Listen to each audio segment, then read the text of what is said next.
मुख्यमंत्री पदासाठी ठाकरेंच्या नावाला राऊतांचा मोठा विरोध होता। भाजप आमदार नितेश राणेंनी संजय राऊतांवर हा गंभीर आरोप केलाय। ठाकरेंना अनुभव नाही, त्यांना सीएम कसं करता? राऊतांनी हे पवारांना विचारलं होतं।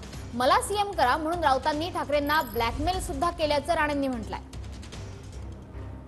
आज भांडूपमध्ये बसून संजय राजाराम राऊतला मुंगेरी लाल के हसीन स्वप्न पडत होते।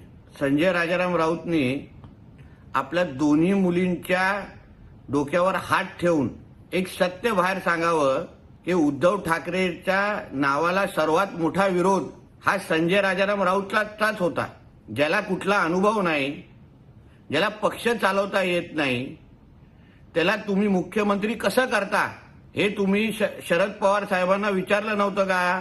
त्यांनी स्वतःनी मातोश्रीमध्ये जाऊन उद्धव ठाकरेंना ब्लॅकमेल करायला सुरू केलेलं की तुम्ही मला मुख्यमंत्री बनवलं नाही तर मी मातोश्रीतल्या आतल्या बातम्या बाहेर सांगेन, तुम्ही बाळासाहेबांची प्रॉपर्टी कशी हडप केली ह्याचे कागदपत्र बाहेर देईन, असं ब्लॅकमेलिंग आणि धमकी संजय राजाराम राऊतनी उद्धव ठाकरेला दिल्या नव्हत्या का?